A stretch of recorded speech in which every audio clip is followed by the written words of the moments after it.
Hello friends, स्वागत है आपके अपने प्लेटफॉर्म सक्सेस कम्पिटिटिव क्यूज पे। हम लोग समतुल्ला एग्ज़ाम को लेकर फार्मूला बेस एक वीडियो लाए थे, जिसका दूसरा पार्ट है, जिसमें हम लोग लाभ हानि, percentage, profit and loss, SI CI, इस तरह से कुछ कुछ फार्मूला को हम लोग रिवीजन कर चुके थे। आज हम उसका नेक्स्ट पार्ट, जो कि आज लास्ट वीडियो रहेगा, जिसमें हम बचा खुचा जितना ये फार्मूला है सब लोग को आज हम रिवीजन कर लेंगे। तो टाइम ना वेस्ट करते हुए हम लोग इसको स्टार्ट करते हैं। और जो भी इस चैनल पर नए हैं वो वीडियो को लाइक करेंगे और दोस्तों के साथ शेयर करेंगे, और चैनल को तो सब्सक्राइब करना ही है। तो चलिए हम लोग फार्मूला बेस्ड आज ट्रायंगल की बात करेंगे। तो ट्रायंगल में हम लोग आज राइट एंगल ट्रायंगल मतलब समकोण त्रिभुज और समबाहु त्रिभुज और विषमबाहु त्रिभुज की बात करेंगे। तो चलिए हम लोग समकोण त्रिभुज की बात करते हैं। समकोण त्रिभुज, तो हम वाइट पेज पे आते हैं ताकि लिख कर हम आपको समझा सके अच्छे से। चलिए हम लोग समकोण त्रिभुज के बारे में बात करते हैं। समकोण त्रिभुज में क्या होता है, एक कोण क्या होता है 90 डिग्री होता है, और बाकी बचा कोण 45-45 होता है। तो चलिए अगर हम समकोण त्रिभुज की बात करते हैं तो देखिए, ये इसको हम क्या कहते हैं, कर्ण, जो सबसे लंबी भुजा होती है। इसको क्या कहते हैं हम, आधार। इसको क्या कहते हैं, लंब। तो चलिए इसका एक और फार्मूला होता है,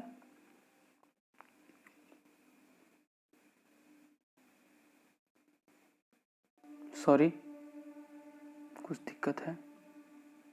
चलिए तो इसका एक फार्मूला होता है, इसको हम A मानते हैं, इसको B मानते हैं, इसको C मानते हैं। क्या फार्मूला होता है, आप लोग भी साथ साथ रिवाइज कर लीजिएगा अगर याद होगा तो। कर्ण स्क्वायर बराबर क्या होता है, लंब स्क्वायर प्लस आधार स्क्वायर। काफ़ी इंपॉर्टेंट है एग्जाम पॉइंट ऑफ व्यू से। तो इसको हम क्या कहते हैं, राइट एंगल ट्रायंगल कहते हैं। चलिए इसके अगर हम क्षेत्रफल की बात करते हैं, अगर हम इसकी क्षेत्रफल की बात करते हैं तो क्षेत्रफल में क्या होगा, 1/2 गुने आधार इंटू ऊंचाई। चलिए तो ये हो गया समकोण त्रिभुज।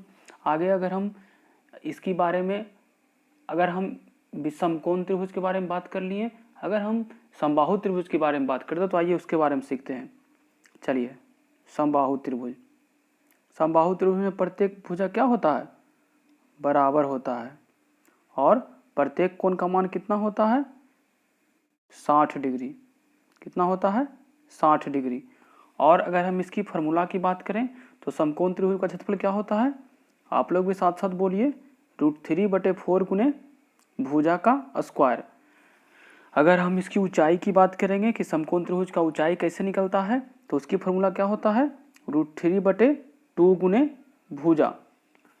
इसमें बस यही अंतर है कि इसमें देखिए क्या होता है, 4 होता है और इसमें 2 होता है। अगर हम समबाहु त्रिभुज की ऊंचाई की बात करेंगे तो √3/2 गुने भुजा, लेकिन हम समबाहु त्रिभुज की क्षेत्रफल की बात करेंगे तो √3/4 गुने भुजा स्क्वायर। चलिए अगर हम विषमबाहु त्रिभुज की बात करेंगे, अगर हम विषमबाहु त्रिभुज की बात करेंगे तो विषमबाहु त्रिभुज में क्या होता है, सभी कोण अलग अलग होते हैं। चलिए अगर नेक्स्ट समद्विबाहु त्रिभुज के बारे में बात करते हैं, जो इम्पोर्टेंट है, जो पहले इम्पोर्टेंट रहेगा हम उसी की बात करेंगे, समद्विबाहु त्रिभुज। चलिए समद्विबाहु मतलब सम, देखिए इसमें इसी से अर्थ निकलता है, जिसकी दो भुजा सम हो, मतलब जिसकी दो भुजा आपस में बराबर हो, उसी को क्या कहते हैं, समद्विबाहु त्रिभुज। तो समद्विबाहु त्रिभुज के बारे में हम लोग बात कर लिए। हम लोग कौन कौन त्रिभुज के बारे में बात कर लिए, रिपीट करते हैं, समकोण त्रिभुज, समबाहु त्रिभुज और समद्विबाहु त्रिभुज। आज इतना सारा फॉर्मूला को आपको यहाँ से रट के ही जाना है, पूरी तरह से रिवीजन करना। चलिए समकोण त्रिभुज के बारे में हम लोग चर्चा कर चुके थे। समकोण त्रिभुज का क्षेत्रफल क्या होता है, 1/2 गुने आधार गुने ऊंचाई। अगर समकोण त्रिभुज की बात करेंगे, क्या देखिए यहाँ पर लिखा हुआ है ना, AC क्या है, सबसे लंबी भुजा है, तो कर्ण के स्क्वायर बराबर लंब के स्क्वायर प्लस आधार के स्क्वायर। इस तरह से आप इसको यहाँ पे इतना निकाल सकते हैं। चलिए कैसे, क्योंकि AB स्क्वायर को माइनस करेंगे तो BC स्क्वायर हो जाएगा, और BC² में B को रूट को हटाएंगे तो अंडर रूट में हो जाएगा। इसी तरह से सब प्लस माइनस कर करके इतना बनाया है। चलिए आगे। अब हम किसी भी, अगर देखिए समबाहु त्रिभुज के बारे में बात कर रहे थे हम लोग, समबाहु त्रिभुज का क्षेत्रफल क्या है, √3/4 गुने भुजा स्क्वायर। अगर हम किसी त्रिभुज की परिमाप की बात करेंगे तो क्या हो जाता है, वो तीनों भुजाओं का योग। और समबाहु त्रिभुज के परिमिति की बात करेंगे तो तीनों गुने भुजा या तीनों भुजाओं का योग, कुछ भी कर सकते हैं। तो चलिए समबाहु त्रिभुज के बारे में हम लोग समझ लिए थे। आगे आते हैं, किसी भी त्रिभुज का अगर हमें क्षेत्रफल निकालना रहेगा तो कैसे निकालेंगे, समद्विबाहु त्रिभुज का क्षेत्रफल कैसे निकालेंगे, समद्विबाहु त्रिभुज। चलिए तो हम लोग समद्विबाहु त्रिभुज के बारे में पढ़ते हैं, जो कि क्या बोले थे कि समद्विबाहु त्रिभुज में दो भुजा क्या होते हैं, बराबर होते हैं। ऐसे समद्विबाहु त्रिभुज में क्या होते हैं, दो भुजा, ये दोनों भुजा बराबर हो सकते हैं, या तो ये दोनों भुजा बराबर हो सकता है, या तो ये दोनों भुजा बराबर हो सकता है। जिस तरह से आप बना सकते हैं। तो समद्विबाहु त्रिभुज का क्षेत्रफल क्या होता है, देखिए यहाँ पर है समद्विबाहु त्रिभुज का क्षेत्रफल 1/2 गुने बराबर भुजाओं का स्क्वायर। या अगर उस तरह से नहीं रहेगा तो समद्विबाहु समकोण त्रिभुज के बारे में हम लोग बात कर रहे थे, बात लिखा हुआ है समद्विबाहु त्रिभुज में। समद्विबाहु समकोण त्रिभुज के बारे में अगर रहेगा तो क्या हो जाएगा, 1/2 गुने बराबर भुजाओं का स्क्वायर। अगर बराबर भुजा नहीं रहेगा तो क्या करेंगे, कर्ण स्क्वायर/2 भी कर लेंगे। सॉरी दोस्तों। चलिए यहाँ तक हम लोग बात कर लिए। अब हम किसी भी ट्रायंगल की अगर क्षेत्रफल निकालने की बात करेगा तो कैसे निकालते हैं, देखिए सर्वप्रथम किसी भी ट्रायंगल का अगर क्षेत्रफल निकालने को ज्ञात करेगा और विषमबाहु त्रिभुज रहेगा, मतलब तीनों की भुजा की मान अलग अलग रहेगा। चलिए यहाँ पर बताते नीचे में अच्छी तरह से, ताकि आपको भी समझ में आए। चलिए अगर विषमबाहु त्रिभुज की बात करेंगे, मान लीजिए ये 15 है, ये 20 है, ये 10 है, इस तरह से है, और इसका बोल रहा है हमें क्षेत्रफल निकालने के लिए। तो किस तरह से निकालेंगे, सर्वप्रथम पहले हम एस निकालेंगे, मतलब अर्ध परिमिति। एस बराबर क्या होता है, a + b + c/2 ये होता है। तो a + b + c कौन है, मान लीजिए ये a है, कलर चेंज कर लेते हैं, ये b है, ये c है। तो तीनों को जोड़ना है, 20 10 30 10 40 5 45 45/2। ये तो पॉइंट में आ रहा है तब ना, यहाँ पर मान लीजिए हम यहीं पर कर देते हैं 30 कर देते तो कितना आता, 30 20 50 10 60 60/2 मतलब कितना होता था, 60/2 मतलब 30। तो ये हमारा क्या हो गया, एस। अब आगे इसका फॉर्मूला होता है s × √s-a √s-b √s-c। तो s तो आप जान ही गए अर्ध परिमाप। तो यहाँ पर देखिए क्या लिखेंगे, ऊपर करते हैं थोड़ा सा। चलिए यहाँ पर हम लोग क्या लिखेंगे, कितना आया था, 30 20 50 10 60/2 कितना आया था 30, s बराबर 30। तो क्या था फॉर्मूला, s × s-a, a की जो लंबाई थी 20, s-b और इंटू s-c। तो ऐसे संभव नहीं है, क्योंकि यहाँ पर s माइनस अगर 30 करते तो बस ये समझाने के लिए बात करें तो 0 पूरा हो जाएगा, जो कि गलत हो जाएगा। तो इस तरह से आप कर निकाल सकते हैं। तो विषमबाहु समकोण त्रिभुज, विषमबाहु त्रिभुज का क्षेत्रफल क्या होता है, s × s-a s-b और s-c, और क्या रहेगा, अंडर रूट में रहेगा। s कैसे निकलता है, तीनों भुजाओं का योग बटे 2। तो चलिए हम लोग एक रिवीजन करते हैं। चलिए आप साथ साथ रिवीजन कीजिएगा। अगर समकोण त्रिभुज की बात करेगा तो क्या होगा दोस्तों, 1/2 गुने आधार गुने ऊंचाई। अगर समबाहु त्रिभुज क्षेत्रफल की बात करेगा √3/4 गुने भुजा स्क्वायर। अगर समबाहु त्रिभुज की ऊंचाई की बात करेगा √3/2 गुने भुजा। अभी बात किए थे विषमबाहु त्रिभुज के बारे में। चलिए हम लोग फिर वहीं से स्टार्ट करते हैं, उसके आगे से और क्या क्या है।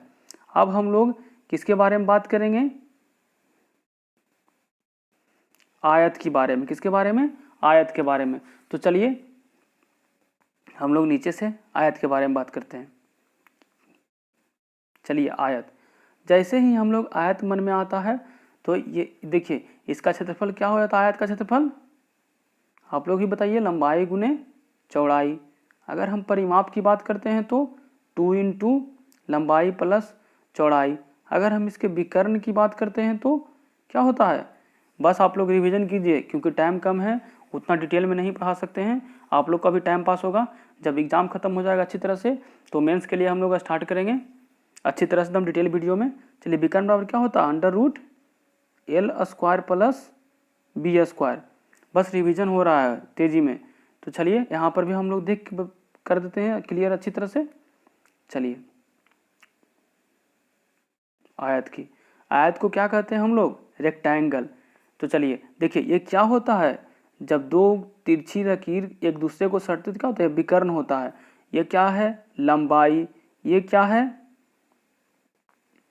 चौड़ाई। तो देखिए अगर क्षेत्रफल की बात करेंगे तो लंबाई गुने चौड़ाई, अगर परिमाप की बात करेंगे तो 2 इंटू लंबाई प्लस चौड़ाई, विकर्ण की बात करेंगे तो अंडर रूट लंबाई स्क्वायर प्लस चौड़ाई स्क्वायर। देखिए अब इसमें थोड़ा सा नॉलेज, देखिए ये जो भुजा होता है लंबाई, ए बी बराबर क्या होता है, सी डी, और ए डी बराबर बी सी। तो कह सकते हैं हम कोण ए बराबर क्या हो जाएगा, कोण बी, क्योंकि 90 डिग्री पर रहता है, सब सारा कोण क्या रहता है 90 डिग्री पर। कोण ए बराबर कोण बी, और कोण सी, कलर चेंज करते हैं तो अच्छा रहेगा, कोण सी बराबर कोण डी कह सकते हैं।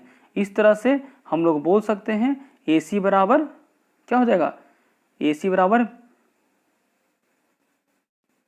बी सी, बी डी क्या हो जाएगा, विकर्णता। चलिए अब अगर आयत में आपसे आयताकार मैदान रहेगा और आपको सटा हुआ एक चौड़ाई रास्ता दिया रहेगा बाहर की ओर या अंदर की ओर, तो इसको भी हम लोग पढ़ लेते हैं। अगर किसी आयताकार मैदान के अंदर देखिए यहाँ पर बात क्या कर रहा है, अंदर, इस पर याद रखना आपको, यह मेन पॉइंट है। यदि किसी आयताकार मैदान के अंदर के किनारे 1 सेंटीमीटर, देखिए 1 सेंटीमीटर है ना, 1 मीटर रास्ता है, यहाँ पर ये 1 मीटर रास्ता है, कलर चेंज करके तो अच्छा रहेगा, यहाँ पर 1 मीटर रास्ता है ना, ये अगर अंदर की ओर 1 मीटर रास्ता रहेगा तो उसका क्षेत्रफल कैसे निकलता है, 2x, x मतलब क्या हो गया, अंदर की तरफ रास्ता, तो 2x इंटू लंबाई प्लस चौड़ाई माइनस 2x। 2x इसलिए होता है क्योंकि यहाँ पर भी x, यहाँ पर भी x, तो इसको जोड़कर क्या हो जाता है 2x। तो अगर किसी आयताकार मैदान में अंदर की तरफ रास्ता दिया हुआ रहे और उसकी चौड़ाई दिया हुआ रहे और क्षेत्रफल पूछे तो क्या हो जाएगा, 2x इंटू लंबाई प्लस चौड़ाई माइनस 2x।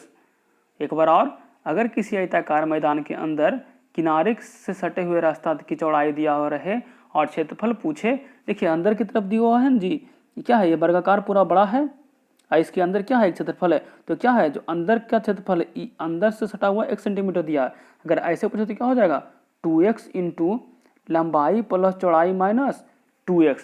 चलिए आप लोग समझ गए होंगे इसमें मेन की पॉइंट कौन था,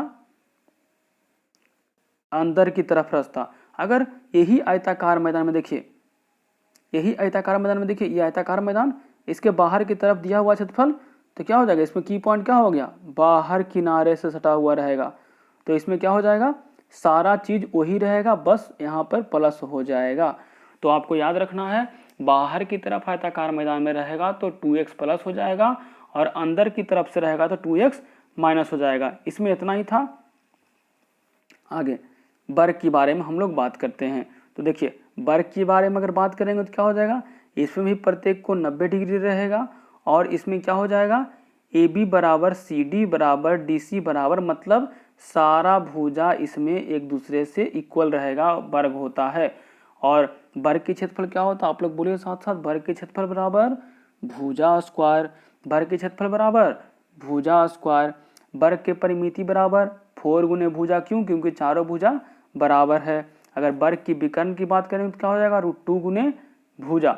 देखिए अगर बल का क्षेत्रफल में अगर विकर्ण दिया हुआ है, अगर कोई वर्ग में विकर्ण दिया हुआ क्षेत्रफल पूछे तो आप विकर्ण स्क्वायर बटे 2 करके भी निकाल सकते हैं क्षेत्रफल। अगर वर्ग का क्षेत्रफल पूछे और परिमाप दिया हुआ है तो क्या करेंगे, परिमाप के स्क्वायर बटे 16 भी करके निकाल सकते हैं। इस तरह से आप लोग सीखिए निकालने के लिए। चलिए अब वर्गाकार में जिस तरह से आयताकार मैदान में अंदर की तरफ रास्ता थे और बाहर की तरफ रास्ता था, तो देखिए अंदर की तरफ रास्ता हम क्या करते थे माइनस, और बाहर की तरफ रास्ता रहता तो क्या करते थे +2x। उसी तरह से यहाँ पर भी है, किसी वर्गाकार मैदान में चारों ओर बाहर की ओर क्या है, बाहर की ओर किनारे से सटा हुआ 1 सेंटीमीटर रास्ता रहेगा, तो बाहर में उधर भी आयताकार में भी जुट रहा था और बाहर में वर्गाकार में भी जुटेगा। लेकिन यहाँ पर 2x की जगह पर क्या हो जाएगा 4x। यहाँ पर एक भुजा इसलिए क्योंकि इसमें लंबाई चौड़ाई नहीं होता, सभी भुजा बराबर होता है, इसलिए यहाँ पर एक भुजा प्लस x रहेगा।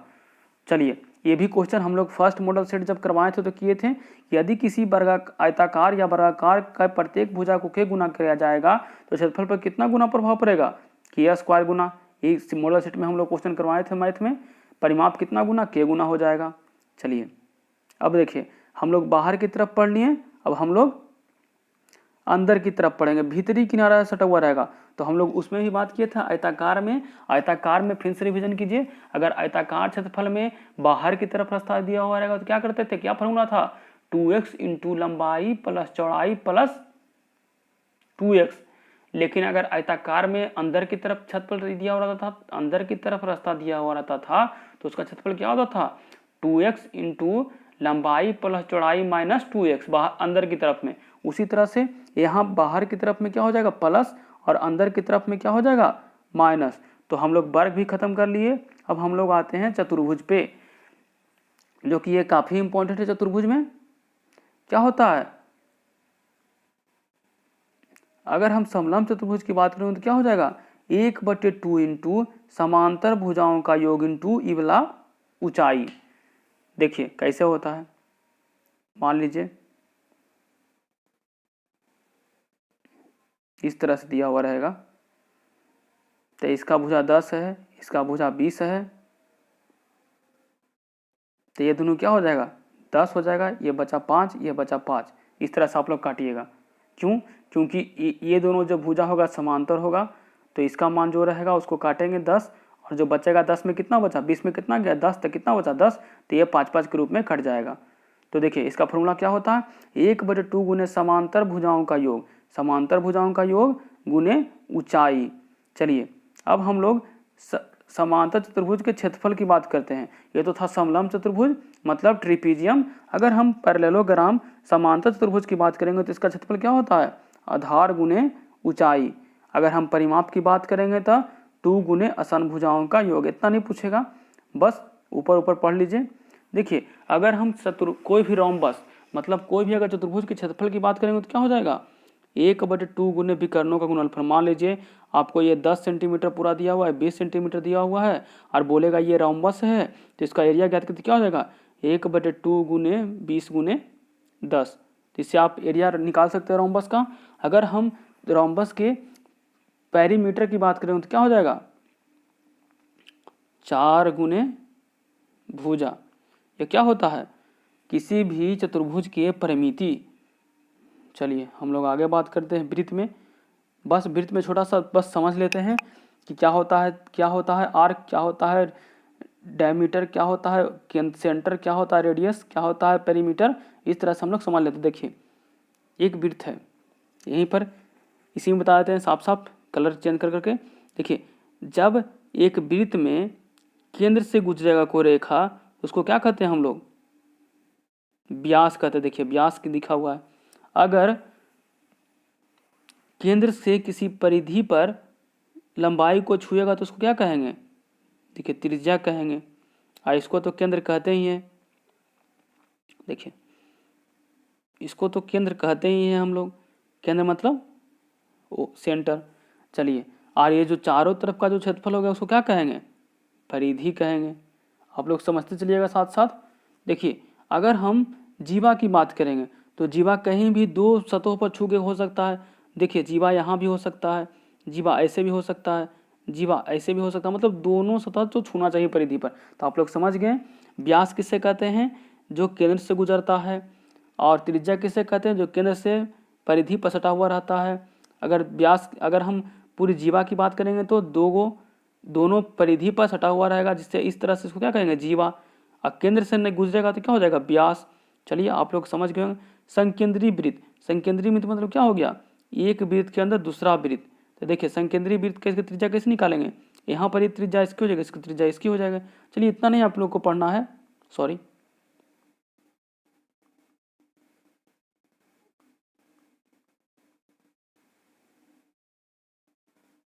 चलिए चलिए वृत्त के क्षेत्रफल की हम लोग बात करते हैं। वृत्त के क्षेत्रफल आप लोग को याद ही होगा, हम आशा करते हैं क्योंकि आपका एग्जाम है तो आप लोग तैयारी अच्छे से कर रहे होंगे। क्या होता है वृत्त का क्षेत्रफल? पाई आर स्क्वायर। अगर हम वृत्त की व्यास की बात करेंगे तो व्यास बराबर क्या हो जाएगा?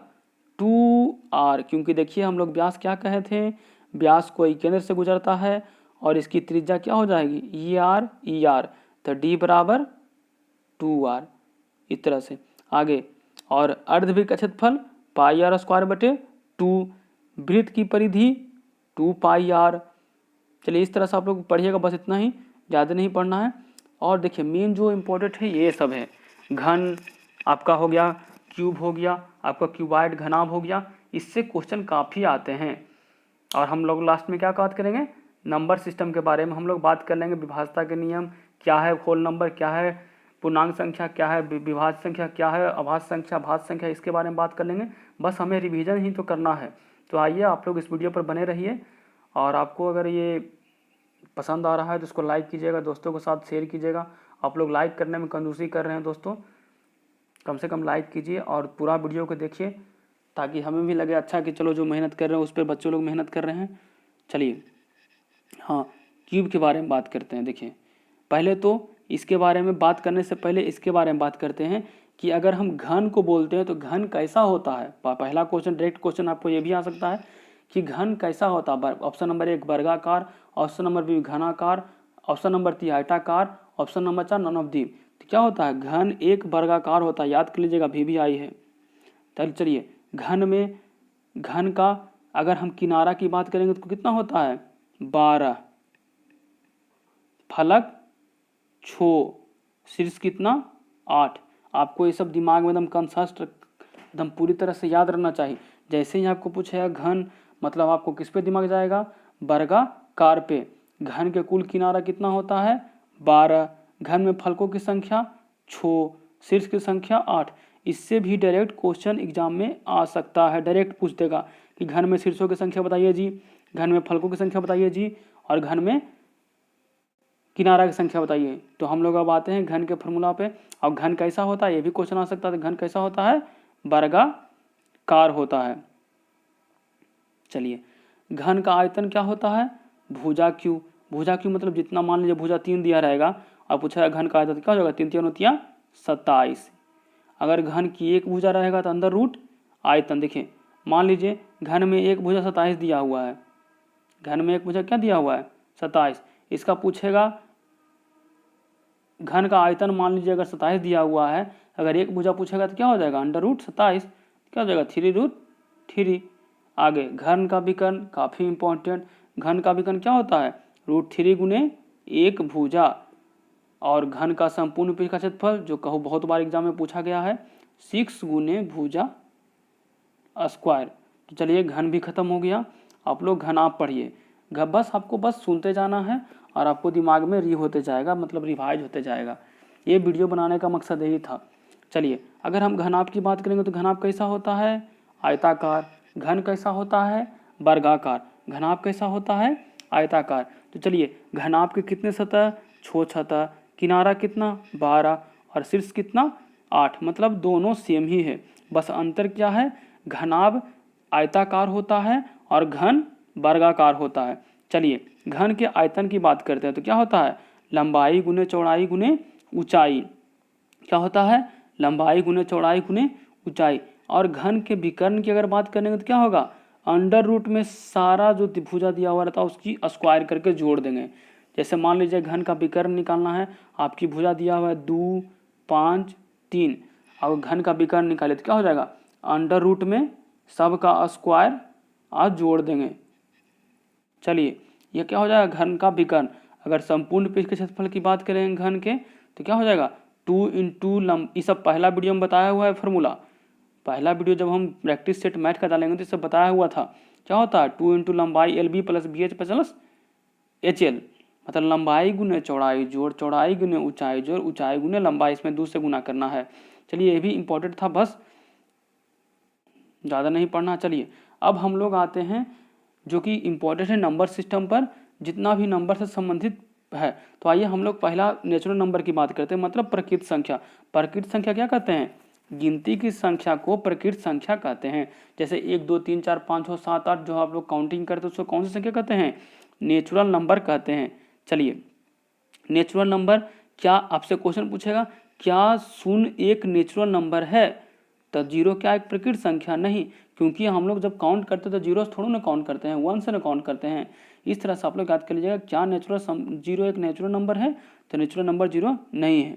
चलिए, परिमेय संख्या काफ़ी इंपॉर्टेंट परिमेय संख्या है।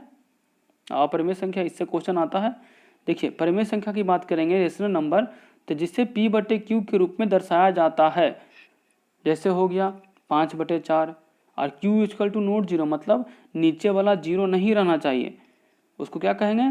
परिमेय संख्या। तो चलिए, 2/3 परिमेय संख्या है जी, तो है 3/0, तो ये परिमेय संख्या नहीं, क्योंकि इसमें लिखा हुआ है जीरो, Q जीरो नहीं होना चाहिए। चलिए, अगर 4/5 पूछेंगे तो परिमेय संख्या, अगर हम 6/7 पूछेंगे तो परिमेय संख्या। आगे अगर यही 6/2 कर देंगे, जीरो कर देंगे तो क्या हो जाएगा? अब ये परिमेय संख्या नहीं होगा, क्योंकि हम लोग शुरू में ही बात कर चुके हैं कि परिमेय संख्या वैसी संख्या होती है, रेशनल नंबर वैसी संख्या होती है जिसे हम P/Q के रूप में दर्शा सकें।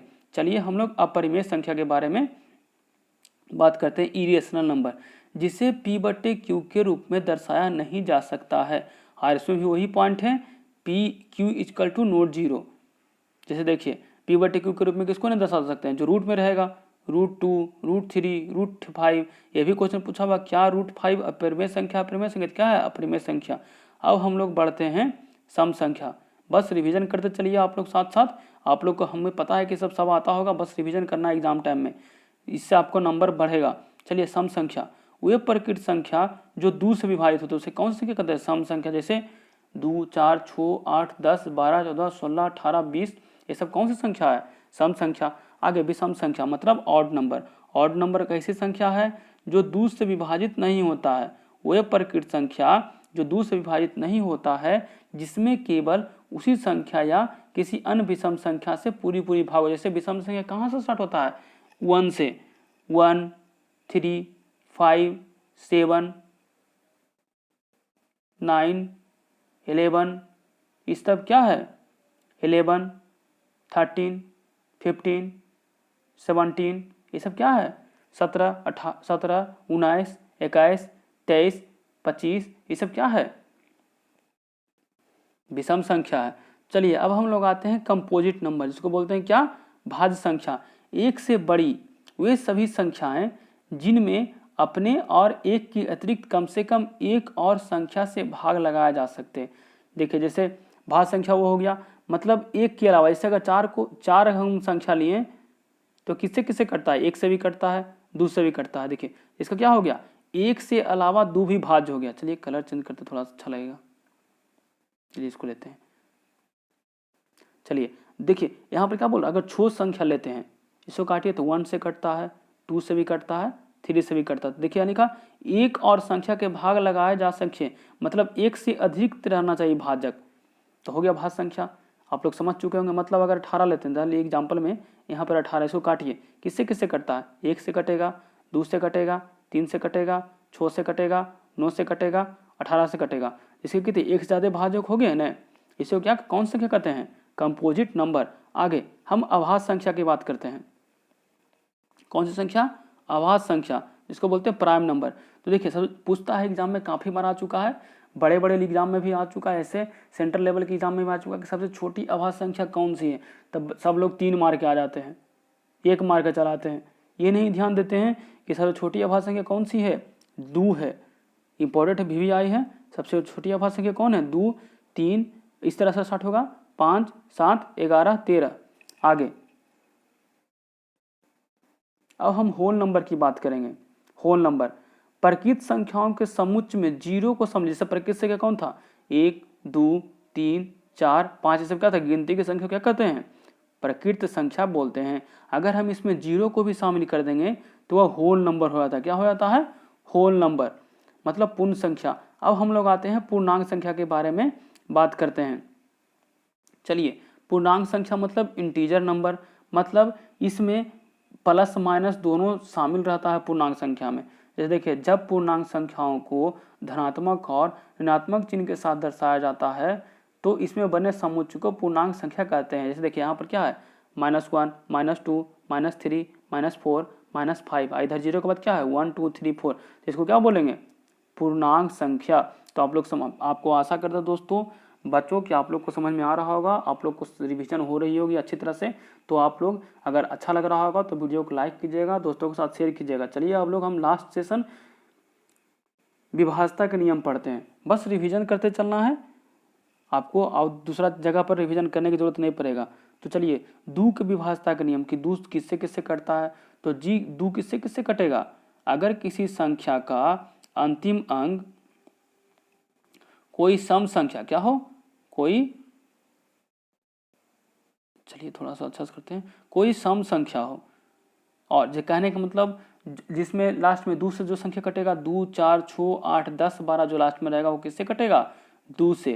3 के विभाज्यता का नियम, 3 के विभाज्यता का नियम क्या कहता है, कोई भी संख्या अगर 3 से कटने के लिए चेक करना है तो उस संख्या को सम ले लेंगे। जैसे देखिए एग्जांपल है 7 2 6, क्या 3 से कटता है जी, तो कैसे कटेंगे, 7 प्लस कलर चिन्ह प्लस 2 प्लस 6 स्क्वायर कीजिए, क्या हो जाएगा 7 2 9 9 6 15, ऐड करके कितना आया 15। क्या यह 15 3 से कटता है, तो आप लोग बोलिएगा हाँ सर कटता है, तो क्या हो जाएगा ये संख्या 3 से कटेगा।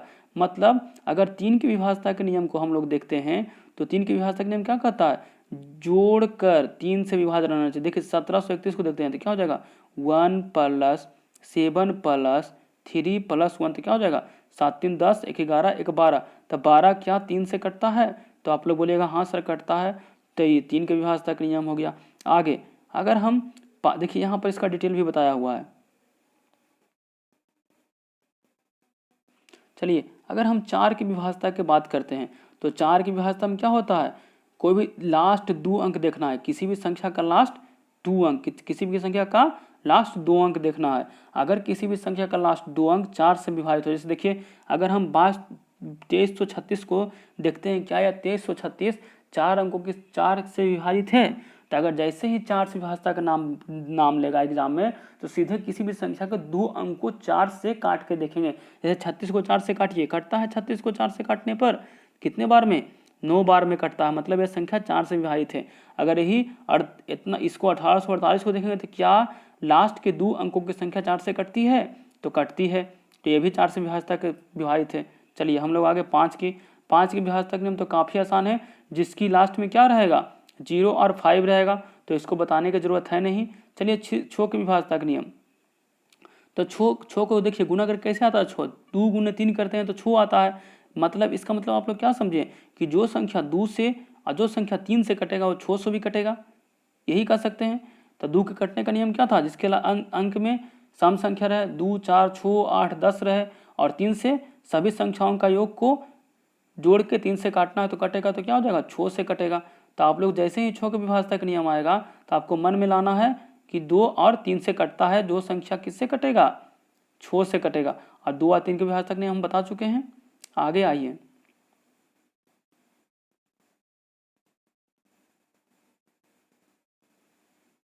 देखिए इसमें क्या लिखा हुआ है 7 के बारे में, सामान्य 6 अंकों की पुनरावृत्ति से बनी संख्या 7 से अवश्य ही विभाजित होती है। जैसे देखिए 6 अंकों से बना रहेगा, कोई एक संख्या 6 अंकों से बना हुआ रहेगा। देखिए यहाँ पर कितना है 6 गो है, 6 गो है, 6 गो है, 6 का संख्या रिपीट किया है, यह संख्या किससे कटेगा 7 से कटेगा। मतलब कोई भी संख्या 6 के गुणज में रहे, 6 के गुणज में, ये देखिए यहाँ पर कितना गुणज में, 6 के गुणज में है, 6 गो है, 12 गो भी है, मतलब 6 के गुना कितना कितना होता है, आप लोग ये यहाँ पे 6 होता है, 12 होता है, 18 होता है, 6 को 24 होता है, 6 5 30 होता है। मतलब 6 के गुणज में जो भी रहेगा वो किससे कटेगा 7 से कटेगा।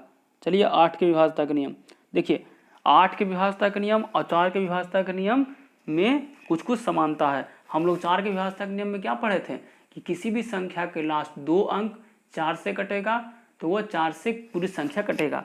अगर किसी भी संख्या का, इसी तरह से 8 में है, किसी भी संख्या का अंतिम 3 अंक अगर 8 से कटता है तो वह सभी संख्या किससे कटेगा 8 से कटेगा। देखिए इसमें लास्ट 3 संख्या 8 से कटता है, तो बोलिएगा यस सर कटता किससे, 1 बार में और 6 बार में, मतलब 106 बार में कट गया। मतलब कहने का मतलब है डेट मीन्स कि लास्ट में जो 3 संख्या कट रहा है तो वही संख्या 8 से पूरी संख्या कटेगा। 9 के विभाजता का नियम तो आप लोग जानते ही होंगे। 9 के विभाजता का नियम क्या है? जो 3 के विभाजता का नियम था। 3 के विभाजता का नियम हम लोग क्या करते थे? सारी संख्याओं का योग करके 3 से भागा देते थे। वो संख्या किससे कटता था? 3 से। 9 में सेम टू सेम वही है। अगर कोई भी किसी संख्या को चेक करना है, क्या वह संख्या 459 9 से कटता है? तो कैसे चेक करेंगे? सभी संख्याओं का योग के 9 से भागा दे देंगे तो कटता है तो कटेगा, नहीं कटेगा तो नहीं कटेगा। चलिए 10 के विभाजता का नियम। 10 के विभाजता का नियम तो सिंपल है, जिस संख्या का अंतिम में 0 रहेगा वह 10 से कटेगा। इसको क्या, इसमें तो आसानी बात है। चलिए हम लोग 11 के बारे में पढ़ते हैं।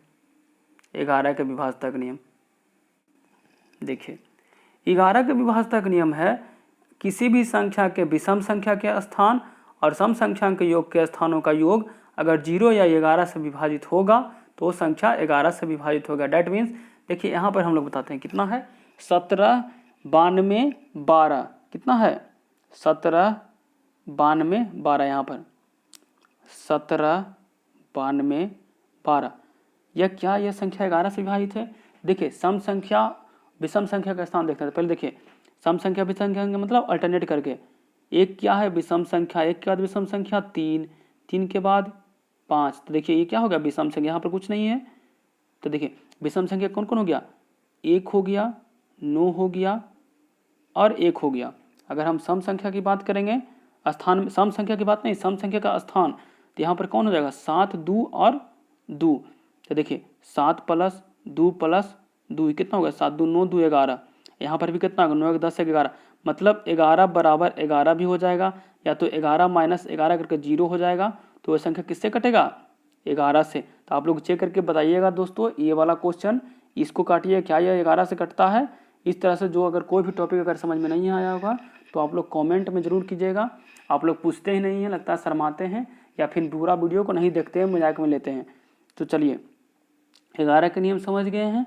अब हम लोग बस इतना ही था दोस्तों। तो आप लोगों को कैसा लगा ये वीडियो ज़रूर बताइएगा और चैनल को सब्सक्राइब कीजिएगा, दोस्तों के साथ ज़रूर शेयर कीजिएगा और लाइक बटन को भी दबाइए ताकि हमें भी लगे कि आप इस वीडियो को देख रहे हैं। तो नेक्स्ट ही हम जल्द ही आपको नेक्स्ट वीडियो में मिलेंगे कुछ रोमांटिक और अच्छे टॉपिक के साथ जो कि आपको पढ़ने में रुचि लगे। तो धन्यवाद दोस्तों, जय हिंद।